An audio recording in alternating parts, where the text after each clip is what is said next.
Ma'am जैसे gut health में सब लोग ये बोल रहे हैं कि ये हमारी फिजिकल बॉडी के साथ साथ मेंटल हेल्थ पर भी इफेक्ट डालता है। तो क्या सभी बीमारियों की जड़ गट से शुरू होती है? आयुर्वेद में भी कहा गया है कि सभी बीमारियों की जड़ पेट से है। और गट हेल्थ जब लोगों ने समझ लेंगे तो लोग बीमार ही नहीं होंगे। तो मैम मुझे कैसे पता चलेगा कि मेरी गट हेल्थ अच्छी है या नहीं है?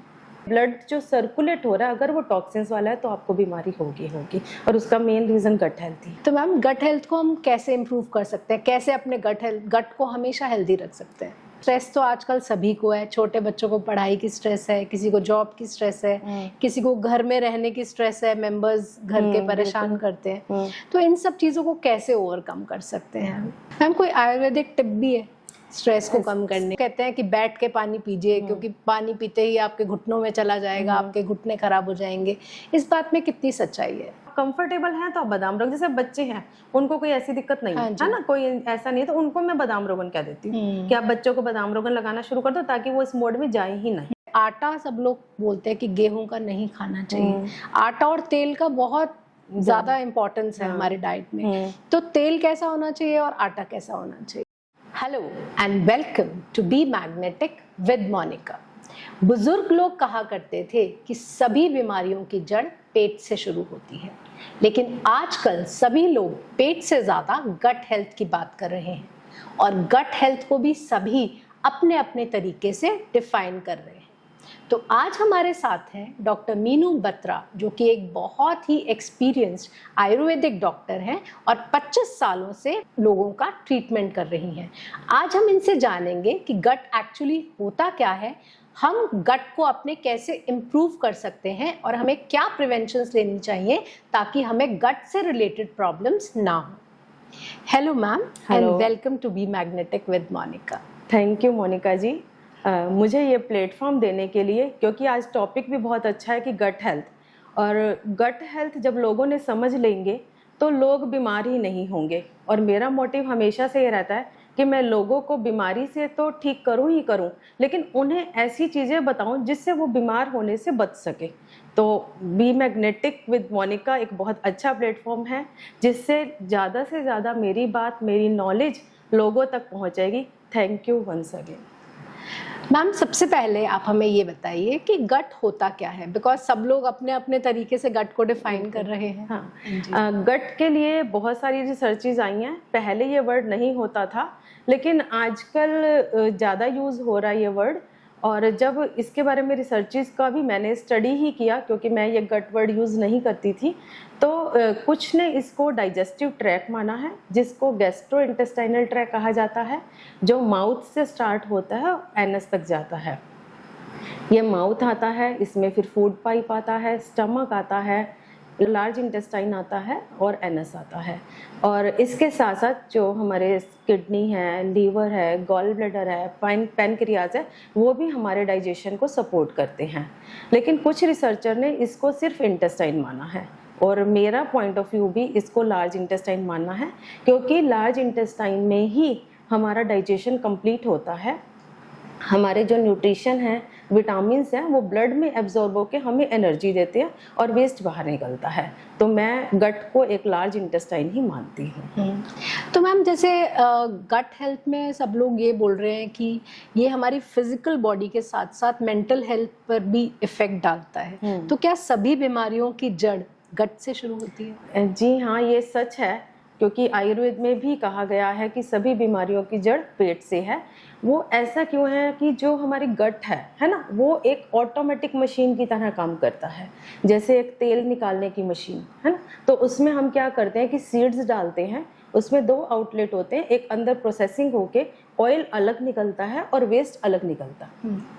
तो ऐसे ही जो हमारा खाना भी मुंह से जाता है, डाइजेशन प्रोसेस होता है, लेकिन जब वो लार्ज इंटेस्टाइन में गट में पहुंचता है तो वहाँ पर हमारे कुछ एंजाइम्स, कुछ टेम्परेचर्स, इस तरह से अग्नि भी बोलते हैं आयुर्वेद में इसको, वो काम करती है और हमारे जो न्यूट्रिशन है वो हमारे ब्लड में जाएंगे और वेस्ट पार्ट हमारा एनस से एक्सक्रीट हो जाएगा।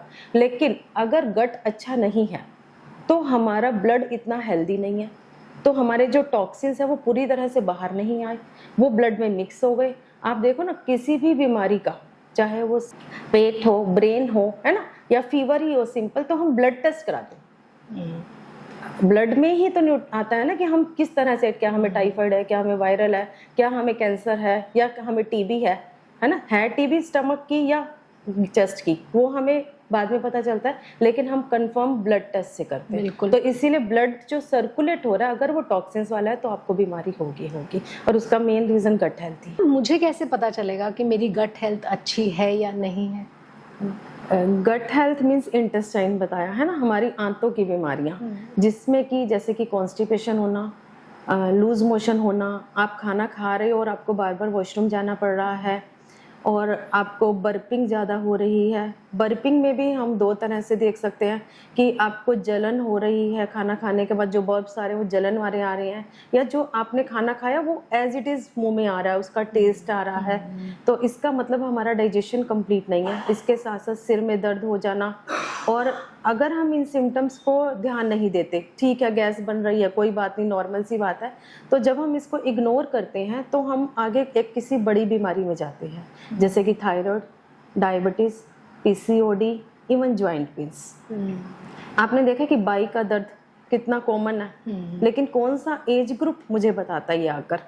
15 से 20 साल वाले बच्चे तो नहीं बोलते, है ना, हमें बोलते हैं 40s की एज में, 50s की एज में आते ही पेशेंट कहेगा जी मेरे को तो बाई का दर्द है और मैं बहुत टाइम से इसका इलाज करा रहा हूं, है ना। तो वो बाई का दर्द कहाँ से बना? क्योंकि उनको जब हम हिस्ट्री लेते हैं कि आप पहले कैसे थे, आपकी डाइट कैसे थी, आपका गट हेल्थ कैसा था, तो वो बताते हैं कि उनको एसिडिटी रहती थी, वो 10 साल से पेंटोसेक खा रहे हैं या 15 साल से कोई चूर्ण ले रहे हैं, है ना। तो लेकिन उन्होंने उसके कारण पे काम नहीं किया था, तो धीरे धीरे वो एक बीमारी में कन्वर्ट हो गया। इसलिए जब मेरे पास पेन के पेशेंट आते हैं तो मैं उनकी गट हेल्थ की हिस्ट्री ज़रूर लेती हूँ, वो बहुत इंपॉर्टेंट है।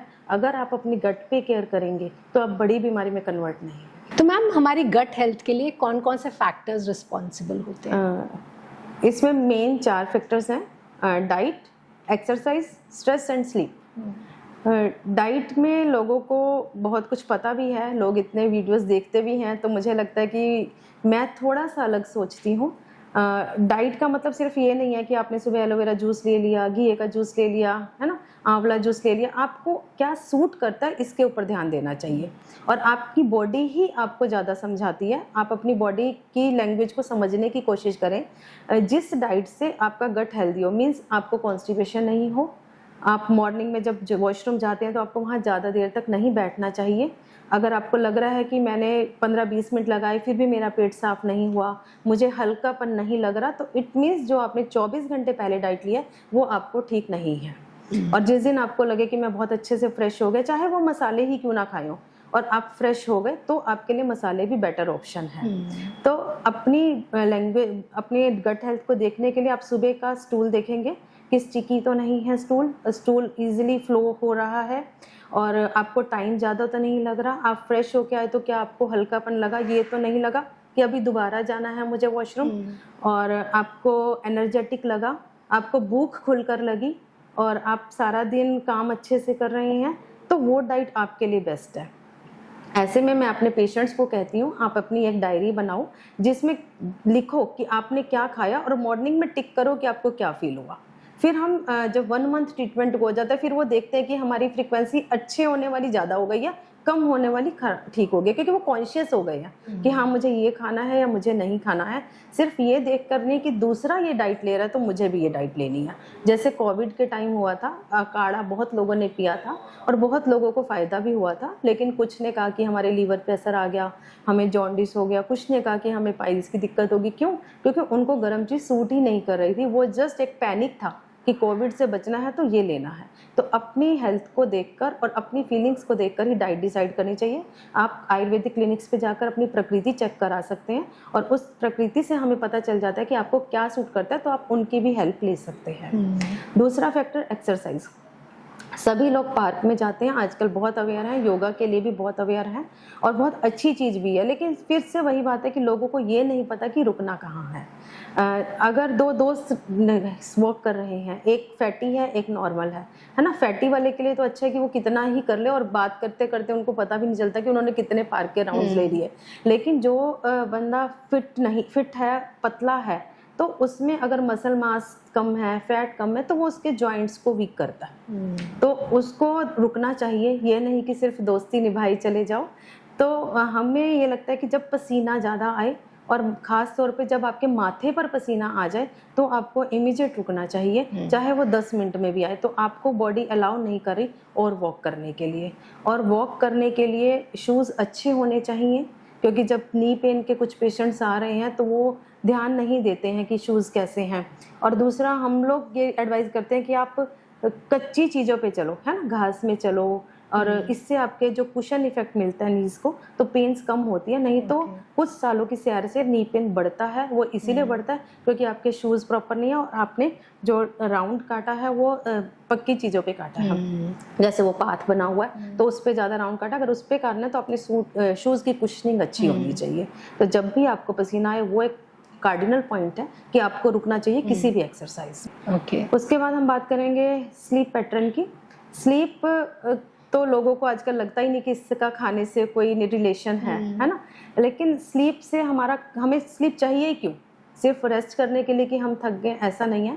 हमारी बॉडी रिकवर करती है उसमें, हमारे हॉर्मोन्स नाइट में ज़्यादा बनते हैं और उनका ना एक पर्टिकुलरली टाइम है बनने के लिए। तो उस पर्टिकुलरली टाइम पर अगर हम नहीं सोए तो वो हॉर्मोन्स नहीं बनेंगे। धीरे धीरे हमें हॉर्मोन्स डेफिशिएंसीज हो जाएंगी। और आज बहुत सारी बीमारियां ऐसी हैं जिसमें हॉर्मोन्स काम नहीं कर रहे, जैसे कि थायराइड, जिसमें थायराइड हार्मोन काम नहीं करता, डायबिटीज जिसमें इंसुलिन हार्मोन काम नहीं करता, है ना। ऐसे हमारे पीसीओडी, जो भी बच्चों के हॉर्मोन्स ठीक नहीं आ रहे हैं, तो वो स्लीप पैटर्न पे ध्यान देना है आपको। आइडियली 6 to 8 आवर्स भी लोगों को पता है, लेकिन लोगों ने पैटर्न क्या बना लिया कि रात को 1 बजे सो, सुबह 9 बजे उठो, है ना। वो पैटर्न गलत है। आपको early to bed and early to rise को ही फॉलो करना है, क्योंकि इसके पीछे साइंस है हॉर्मोन्स बनने की।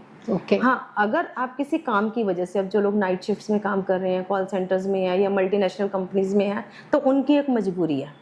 तो उसके हमें पता है कि अगर उनके ये वाली साइकिल है, स्लीप साइकिल, तो उनका हॉर्मोन्स पैटर्न ठीक नहीं है, तो हम उनको पहले से ही उनकी पावर बढ़ाने के लिए शिरोधारा एडवाइस कर देते हैं। नाक में बादाम रोगन, जिसमें नस्या होता है, वो एडवाइस करते हैं कि आप अपना स्टेमिना इतना बढ़ा लो कि कम टाइम पर भी हॉर्मोन्स काम करें। जैसे है ना, एयरफोर्स फौजी जैसे कहते हैं, आर्मी, वो बहुत कम डाइट में भी बहुत ज़्यादा देर तक काम करते हैं। तो हमें भी अपना स्टेमिना वैसे बना लेना चाहिए कि हम अपना स्टेमिना इतना बना लें कि हम 4 घंटे भी सोएं तो हमारे हॉर्मोन्स बन जाए। तो इसके लिए उनको थोड़ा सा आयुर्वेदिक की तरफ आना चाहिए, ताकि उनको आगे एंजाइटी, डिप्रेशन, ऐसी बीमारियां ना हो। ठीक है।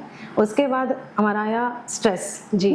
तो स्ट्रेस का असर अभी तक हम सिर्फ ब्रेन मान रहे थे, मेंटल स्ट्रेस यही वर्ड यूज करते हैं कि मुझे स्ट्रेस हुआ, मेरी आंखें भारी हो गई, मेरे सिर में दर्द हो गया, मेरे से उठा नहीं जा रहा, मेरा काम करने का मन नहीं है। लेकिन हम स्ट्रेस में भूख को भी तो देखते हैं ना, कि हमें कभी भूख लग रही है, कभी भूख नहीं लग रही है।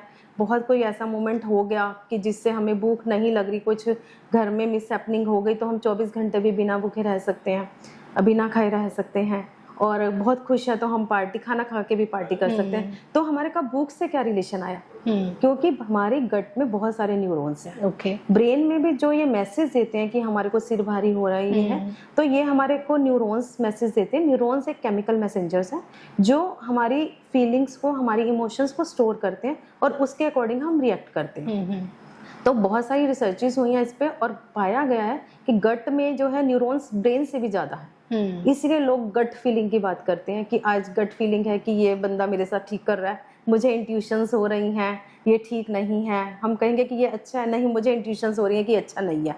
तो वो गट से क्यों बात कर रहे हैं? क्योंकि वहाँ पर न्यूरॉन्स हैं। इसीलिए हम लोगों को स्ट्रेस कम लेना चाहिए ताकि हमारे न्यूरॉन्स एक्टिव रहें, और गट हेल्थ अच्छी रहेगी तो हमारी मेंटल हेल्थ भी अच्छी होगी। तो मैम, स्ट्रेस की जैसे आप बात कर रही हैं, तो स्ट्रेस तो आजकल सभी को है। छोटे बच्चों को पढ़ाई की स्ट्रेस है, किसी को जॉब की स्ट्रेस है, किसी को घर में रहने की स्ट्रेस है, मेंबर्स घर के परेशान करते हैं। तो इन सब चीज़ों को कैसे ओवरकम कर सकते हैं? मैंने आपको अभी यही बताया कि आर्मी वाला एग्जाम्पल हमें याद करना चाहिए। ठीक है। इसमें क्या होता है कि कम हमारे पास इनपुट है, आउटपुट ज़्यादा है ना। तो अब हम इसको इग्नोर तो कर नहीं सकते। आप सामने वाले बंदे को कुछ नहीं कह सकते, घर में लड़ाई नहीं कर सकते उनको टोक के। तो अपना स्टेमिना बनाने के लिए ही आप पॉजिटिव थिंकिंग्स, पॉजिटिव एटीट्यूड, अपने लिए ज़्यादा काम करके, मैं इसमें अपने पेशेंट को स्पेशली गाइड करती हूँ हॉबीज़ के लिए।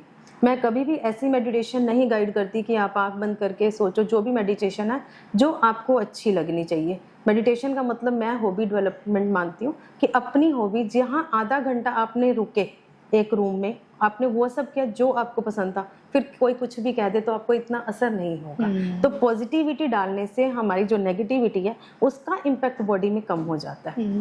तो मेरे हर 50 इयर्स वाले के लिए ये स्पेशल मैसेज है कि प्लीज़ आप अपनी हॉबीज़ पे काम करो। आपको गाना सुनना पसंद है, गाने सुनो। मूवी देखना पसंद है, मूवी देखो। आपको भजन कर पसंद है, आपको कीर्तन पसंद है, जो भी आपकी पसंद है उसमें टाइम जरूर स्पेंड करो। आप डेली 30 मिनट्स लगाओ, वीकेंड्स पे ज़्यादा टाइम लगाओ। आपको बीच में टाइम नहीं मिलता तो हफ्ते में एक दिन जरूर करो, लेकिन उसको इग्नोर नहीं करो। अगर आप चाहते हो कि स्ट्रेस का नेगेटिव इम्पैक्ट नहीं आए तो वो हमारे पॉजिटिविटी से ही ठीक होता है।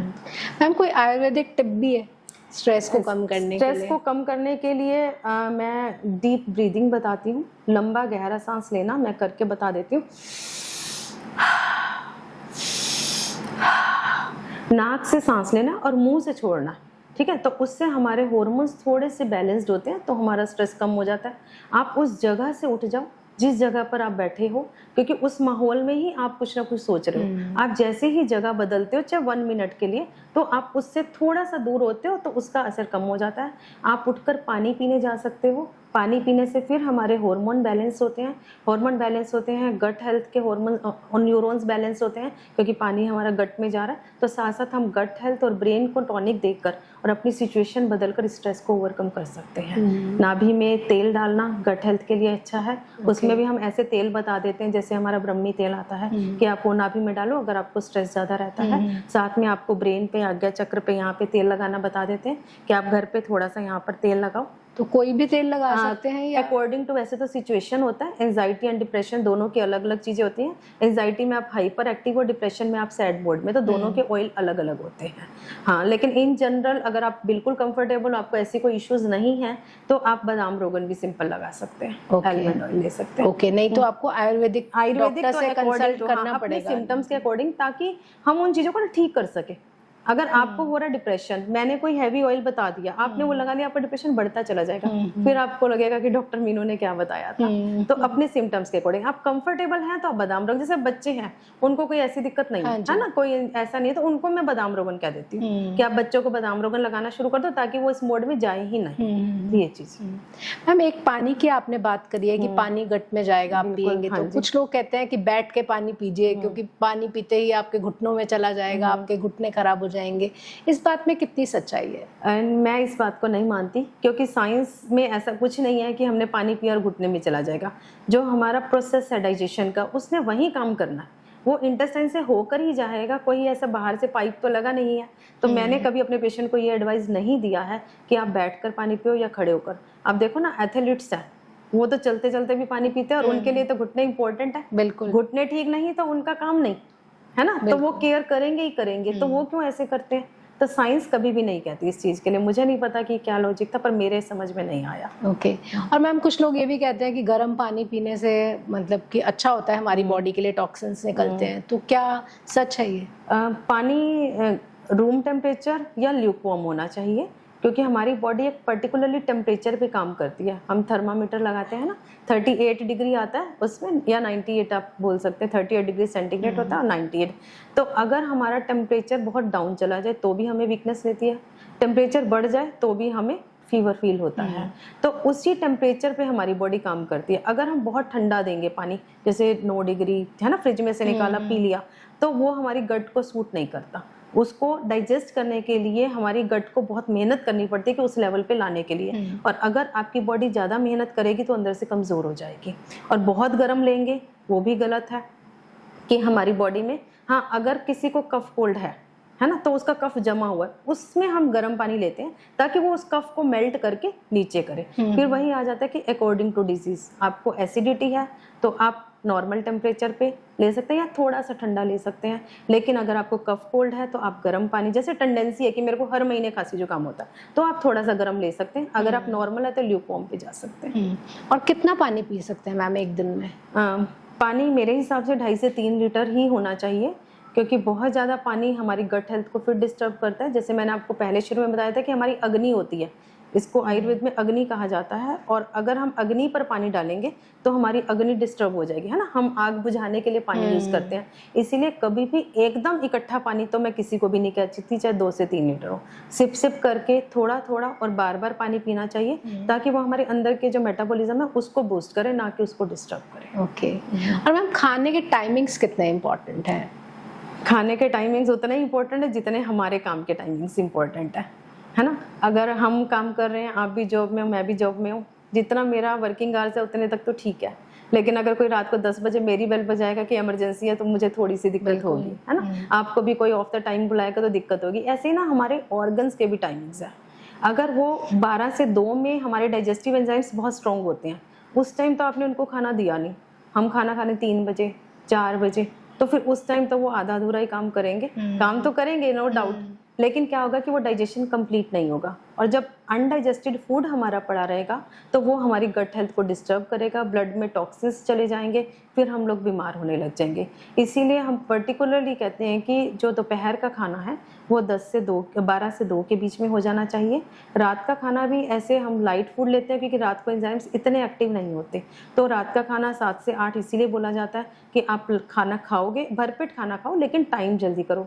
जो लोग लेट खाना खाते हैं, अब मजबूरी है कि 9 बजे घर आ रहे हैं, तो उनको खाना हल्का लेना चाहिए ताकि उनके एंजाइम्स उतना ही उसको डाइजेस्ट कर सकते हैं। लेकिन हमारी हैबिट क्या है, ब्रेकफास्ट भाग भाग कर है, लंच बाहर है ना, डिनर में हम भरपेट खाना खाते हैं, और ऐसे पेशेंट हमेशा एसिडिटी से परेशान रहते हैं। तो उनको मैं हमेशा से एडवाइस करती हूँ कि आपको हैवी मील 7 बजे आसपास ले लेना चाहिए, 9 बजे आना है तो प्लीज लाइट खाना खाओ। तो मैम आयुर्वेद में कुछ ऐसा चूरन या कोई ऐसी दवाई है जिसको खाने से हमारा जो है, अगर हम लेट खाना खा रहे हैं वो डाइजेस्ट हो जाए? कुछ चीजें जैसे सौंफ, हाँ मे भी लोग कहते हैं कि सौंफ खा लीजिए तो। हाँ जी, इस तरह से देखो, चूरन का नाम तो नहीं लेंगे क्योंकि चूरन फिर अकॉर्डिंग टू डिजीज हो जाता है कि आपको किस तरह से प्रॉब्लम हो रही है। हाँ, होम रेमेडीज में हम लोग कह देते हैं जिनको जलन ज्यादा हो रही है ना, एसिड ज्यादा बनता है, उनको मैं छोटी इलायची चबाने को कहती हूँ, और जिनको भारीपन लगता है उनको हम सौंफ चाने को, क्योंकि सौंफ हमारे डाइजेशन को बहुत इंप्रूव करते हैं। आपने बीच में शायद सुना भी होगा, बहुत लोगों ने सौंफ खाकर वजन कम किया, है ना, ऐसा हुआ वो क्योंकि सौंफ ने हमारे मेटाबॉलिज्म को बूस्ट किया, तो उनको सौंफ सूट करता था। लेकिन जिनके अंदर गर्मी ज्यादा हो, जिनको घबराहट ज्यादा होती है, उनको इलायची का सेवन ज्यादा करना चाहिए, और जिसको भूख बर्दाश्त नहीं होती उनको पानी भी थोड़ा सा ज्यादा लेना चाहिए। ऐसे हम कहते हैं कि खाने से पहले उनको पानी पी लेना चाहिए और फिर खाना खाना चाहिए। उससे उनकी जो हीट है वो थोड़ी कम हो जाती है, और फिर वो खाना इजीली डाइजेस्ट हो जाता है। हाँ, तो और इसमें नाभि में तेल लगाना जरूरी है ताकि हमारी गट हेल्थ में ड्राइनेस नहीं आए, है ना। जितनी ड्राइनेस बढ़ती जाएगी उतनी हमारी प्रॉब्लम्स बढ़ेंगी, dry hairs, dry nails, cracked heels, है ना, ड्राई लिप्स। ये क्यों हो रहे हैं? क्योंकि हमारी गट हेल्थ ड्राई हो रही है। तो गट हेल्थ में आप गाय का घी अगर आपको प्योर मिलता है वो यूज कर सकते हैं। बादाम रोगन, किसी को कॉन्स्टिपेशन रहती है तो उनको मैं कैस्टर ऑयल एडवाइस कर देती हूँ, और किसी को स्किन की दिक्कत रहती है तो नीम का तेल भी एडवाइस किया मैंने इसमें। तो मैम आजकल लोग तो दूध और डेयरी प्रोडक्ट से भी भाग रहे हैं, तो ये कितना सही है? ये भी अकॉर्डिंग टू आपकी फिजिक है, आपका स्ट्रक्चर है। अगर तो आप में फैट बहुत ज़्यादा है ना, कि आप फैटी हो, ओवरवेट हो, आपका BMI ज़्यादा है, तो आपको डेयरी प्रोडक्ट से दूर रहना चाहिए। लेकिन आप थिन बॉडी हो, आपका BMI लेस है और आपके अंदर हीट बहुत ज़्यादा है, तो दूध मस्ट है। लेकिन लोगों को ये था कि दूध सूट नहीं करता। सूट क्यों नहीं करता? क्योंकि उनके टाइमिंग्स गलत है। वो लोग क्या करते हैं, रात को 9 बजे खाना खाते हैं, 9:30 बजे दूध पीते हैं और फिर सो जाते हैं, तो ऐसे में दूध कभी भी सूट नहीं करेगा। दूध एक कंप्लीट मील है, उसके आगे और पीछे कुछ नहीं खाना चाहिए, कम से कम 2 घंटे का गैप होना चाहिए। तो जब भी आप 7, 7:30 खाना खाते हैं तो आप 9:30, 10 बजे दूध पिए। इवन दूध जो है हमारे हार्मोन्स को भी बहुत अच्छा बनाते हैं, इसलिए पहले के लोग रात को सोते समय दूध पीते थे। पहले के लोगों का खाने का टाइम ही 7 बजे का था ना, तो वो 9, 9:30 बजे दूध पीते थे और हेल्दी रहते थे। सिर्फ खाने के टाइमिंग की वजह से दूध नहीं सूट करा, इसलिए लोग जब डेयरी प्रोडक्ट छोड़ते हैं तो उनको अच्छा लगता है कि हाँ मैंने छोड़ा तो मैं अच्छा लग रहा हूँ, लेकिन ये परमानेंट कभी नहीं छोड़ना चाहिए। मेरे हिसाब से तो ये जरूरी है, लेकिन टाइमिंग्स के साथ, गलत टाइम पर मत लें। और मैम कुछ लोग सुबह उठ के जीरा, सौंफ, अजवाइन और धनिया इसको बॉईल करके पानी पीते हैं, इसका वो कितना अच्छा रहता है हमारी बॉडी के लिए? ये होम रेमेडीज वैसे तो अच्छी ही हैं, लेकिन ऐसे मिक्स कर कर कभी नहीं लेनी चाहिए। मिक्स करके क्या होता है कि आपको एक का इफेक्ट आएगा, एक का नहीं आएगा। ओके। मान लो जीरा जो है हमें ना ज्यादातर कॉन्स्टिपेशन करता है। ओके। ठीक है, सौंफ भी कॉन्स्टिपेशन करता है, तो उसके साथ आपने अजवाइन डाल दिया तो वो आपको कोई भी असर नहीं देगा। जैसे लूज मोशन वाले पेशेंट्स को मैं जीरा वाटर बताती हूँ, जिनको हमें है कि पीसीओडी है उनको हम मेथी दाना बता देते हैं, थायराइड में भी मेथी दाना बताते हैं। तो अगर कोई चीज़ सिम्टम फील कर रहे हैं तो सलाह लेकर ही लें। हाँ, अगर कंफर्टेबल है तो आप हनी वाटर भी ले सकते हैं, क्योंकि जो लोग ये ले रहे हैं उनको कहीं ना कहीं तो प्रॉब्लम है ही ना, कि भी हमें या तो गैस्ट्रिक इशू रहता है, भारीपन रहता है, या हमारा वेट रिड्यूस नहीं हो रहा। तो मेरे हिसाब से सलाह लेकर लेना चाहिए। और उठकर आप मॉर्निंग में हनी वाटर कंफर्टेबल रहता है, क्योंकि वो एक एनर्जी ड्रिंक भी है, तो आप वो जो लेमन और हनी वाटर, खाली हनी भी चल जाए, खाली हनी, बिल्कुल खाली हनी भी चल जाए। तो मैम गट हेल्थ को हम कैसे इम्प्रूव कर सकते हैं, कैसे अपने गट को हमेशा हेल्दी रख सकते हैं? सबसे पहले तो सिर्फ टाइमिंग्स पे ध्यान देना है कि हमें ओड टाइमिंग्स में खाना नहीं खाना। अब मैंने आपको बताया कि जैसे रात को 9 बजे हमारे एंजाइम्स इतने अच्छे नहीं होते, लेकिन वो ये भी देखते हैं कि गेस्ट कौन आ रहा है ना। अगर तो आपका मैगी पास्ता आ रहा है तो वो बिल्कुल ही अनहैप्पी हो जाएंगे, तो उनका मन ही नहीं करेगा, सारा गुस्सा आप पे निकालेंगे। लेकिन आप दाल खाली खा रहे हो, सूप ले रहे हो, तो ये उनके लिए कंफर्टेबल है, क्योंकि सेमी सॉलिड और लिक्विड फूड जो है वो डाइजेस्टिव होता है। तो ऐसे वेजिटेबल सूप में आपकी कैलोरीज भी पूरी होती है, न्यूट्रिशन भी पूरा होता है। तो रात को लाइट डाइट लेनी चाहिए। ब्रेकफास्ट जरूर होना चाहिए, लेकिन क्या होता है कि लोग बहुत लेट खाना खाते तो ब्रेकफास्ट नहीं कर पाते। लेकिन मुझे लगता है कि अगर जो लोग लंच 3 बजे करते हैं तो उनको ब्रेकफास्ट जरूर करना चाहिए, और हैवी ब्रेकफास्ट करना चाहिए। मतलब अपने ना शेड्यूल के हिसाब से चलना चाहिए आपको, कि अगर आपको लगता है कि आपको 3 बजे तक खाना नहीं मिलना, आप सुबह हैवी ब्रेकफास्ट करके दो, ताकि वो थोड़ा थोड़ा एनर्जी आपको दे, और उसके बाद आप लंच उससे लाइट, डिनर उससे लाइट। किसी को लगता है कि मैं 12 बजे ही लंच कर लेता हूँ, मेरा ऑफिस टाइम ये, तो उसको ब्रेकफास्ट लाइट करना चाहिए। ऐसा करना चाहिए कि हमें 2-3 घंटे में भूख लग जाए। बिना भूख के कभी भी खाना नहीं खाना चाहिए, क्योंकि वो हमारी बॉडी की डिमांड नहीं होती, सिर्फ हमें जरूरी लगता है हम खा लेते हैं, और वो फिर पूरा डाइजेस्ट नहीं होता। तो जब भूख लगे तभी खाना खाएं, जितनी भूख लगे उससे थोड़ा सा कम खाएं, ताकि वो मेटाबोलाइज हो जाए। जैसे हम कहते हैं ना, मिक्सी में भी हम डालते हैं तो ऊपर से पोर्शन छोड़ देते हैं, है ना, चटनी बनानी है, ताकि वो पूरा अच्छी तरह से मिक्स हो जाए। तो ऐसे ही हमें थोड़ा सा पार्ट जरूर छोड़ना चाहिए उसके मेटाबॉलिज्म के लिए। और पानी का बता दिए कि भूख ज़्यादा लगे तो पानी पहले पीना चाहिए, नहीं तो खाने के आधे से 1 घंटे के बाद सिप सिप करके पीना चाहिए। किस लोगों को लगता है कि हमारा खाना नीचे नहीं उतर रहा, तो उनको भी हम बता देते हैं कि 1 कप गर्म पानी सिप सिप करके खाने के बाद ले सकते हैं लोग। और एक डाइट जो सबसे ज़्यादा डिस्टर्ब करती है वो दूध और रोटी या दूध और परांठा। बहुत सारे लोग जैसे हरियाणा कल्चर से हैं, उनको आदत होती है दूध और रोटी खाने की, और उनको हम जब समझाते हैं, क्योंकि आयुर्वेद में इसको विरुद्ध आहार माना गया है, और जब हम सालों साल खाते हैं तो स्किन डिजीजेस का सबसे पहला रीजन है। तो ऐसे में उनका कहना ये होता है कि हमारे घरों में तो सदियों से खाते आ रहे हैं, लेकिन सदियों से खा रहे थे तब ना फिजिकल हेल्थ बहुत थी। वो लोग खेतों में काम करते थे, घर का सारा काम करते थे, आटा घर पीसते थे, कपड़े हाथ पे धोते थे, तो वो कुछ भी खाते थे ना उनको पच जाता था। हमारा फिजिकल वर्क हो गया 0, लेकिन हमारी हैबिट्स पुरानी, तो वो हमारी बॉडी को सूट नहीं कर रही, कहीं ना कहीं बीमारी कर रही है। हाँ, आपको अगर दूध रोटी का शौक है तो आप बिना नमक की रोटी दूध के साथ ले सकते हैं। क्योंकि नमक और दूध का एक्चुअली में मेल नहीं है, तो बिना नमक के आप खाली रोटी खाना चाहें तो दूध के साथ ले सकते हैं। एक्चुअल में लोग परांठा और दूध, भाई हमने चाय नहीं पीनी तो हम दूध पी लें, वो हैबिट गलत है।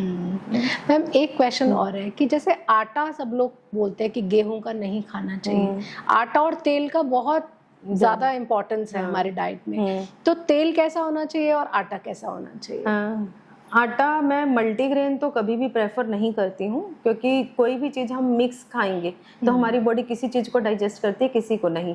हाँ, ऐसे रागी का, ज्वार का, जौ का आटा हम एडवाइस करते हैं अकॉर्डिंग टू डिजीज, तो लेकिन वो अलग अलग टाइम पर, जैसे आपने एक दिन गेहूं का खा लिया, अगले दिन रागी खा लो, फिर जौ खा लो, ताकि आपके न्यूट्रिशन भी पूरे, जैसे उनमें कैल्शियम ज़्यादा होती है और मोटा अनाज से, कॉम्प्लेक्स कार्बोहाइड्रेट से आपका क्या कहते हैं डाइजेशन भी अच्छा होता है। तो वो अलग अलग टाइम पे लेना चाहिए। ये नहीं कि मैंने सोयाबीन का आटा मिला लिया, मैंने सब जौ का मिला लिया, ऐसे नहीं। अगर खाली वेट रिड्यूस करना तो मैं जौ की डाइट पे बहुत पेशेंट्स को रखती हूँ, ठीक है। तो आप अलग अलग दिन अलग, आपकी बोन्स वीक हैं, ज्वाइंट पेन है, तो हम रागी का आटा बता देते हैं कि कैल्शियम रिच है, तो एक टाइम जरूर खाएं, एक दिन चावल पे रहें, और इन सब के बावजूद एक दिन फास्ट जरूर रखें। कि जितने भी हमारे डिटॉक्स करने के लिए चीज़ें हैं, जितना भी हमने पूरे वीक में खाया है, अगर वो हमें नहीं पच रहा, क्योंकि ना हमें एकदम कभी नहीं पचता कि ये नहीं पच रहा, जब हम उस हैबिट को 6 महीने साल लगा देते हैं तब हमें पता चलता है कि ये चीज सूट नहीं कर रही थी। तो एक तो कोई भी चीज रेगुलर नहीं खाए। आपने 2 महीने खा लिया, 2 महीने के बाद ब्रेक दे दें, फिर 2 महीने के बाद पैटर्न चेंज कर दें। और ऐसे ही मैं तेल के लिए कहती हूँ, तेल सब कंपनियों में बन रहा है, हम लोग नहीं बना रहे। क्या लिखा है उसके अंदर, क्या आ रहा है, हमें नहीं पता। तो जब भी कोई तेल लो, आप 2-3 महीने में चेंज करते रहो। ओके हाँ, 3 महीने में चेंज कर लिया, फिर बीच में 1 महीना कुछ खा लिया, फिर 3 महीने में वो। तो एटलीस्ट उससे जो साइड इफेक्ट आने वाले वो आपकी बॉडी में कभी डेवलप नहीं होते, क्योंकि बहुत माइनर सी चीजें होती हैं उसमें जो जल्दी से नहीं आती है। तो कईयों को हम बता देते हैं कि घी और तेल, जैसे सुबह देसी घी खा लिया, शाम को आपने तेल वाली कोई सब्जी बना ली, तो वो भी बैलेंस हो जाता है कि आपने पूरी डाइट में एक पूरे दिन में पूरा देसी घी नहीं लिया। ये चीज़ ठीक है। तो मैम, जहाँ तक मुझे आपकी बात समझ में आई है कि गट से प्रॉब्लम्स तो बहुत सारी रिलेटेड है, ऑलमोस्ट सारी प्रॉब्लम्स जो है हमारे गट से आई हैं, लेकिन हम लोग शुरू से ध्यान नहीं देते गट हेल्थ को। जब वो प्रॉब्लम बढ़ जाती है, और जैसे कॉन्स्टिपेशन, एसिडिटी को तो हम इतना कुछ मानते नहीं है, इग्नोर कर देते हैं। जब वो प्रॉब्लम्स, बड़ी प्रॉब्लम्स बन जाती हैं, तब हम उसका रीजन ढूंढने की कोशिश करते हैं। तो हमें शुरू से ही ध्यान देना चाहिए कि हमारा गट जो है हमें क्या सिग्नल्स दे रहा है, right? So thank you ma'am, आपने बहुत ही यूजफुल टिप्स दी आयुर्वेदा की, जिससे हम मे बी अपने गट हेल्थ को और इम्प्रूव कर पाएंगे। Thank you so much for being here today. Thank you Monika ji. Thank you ma'am.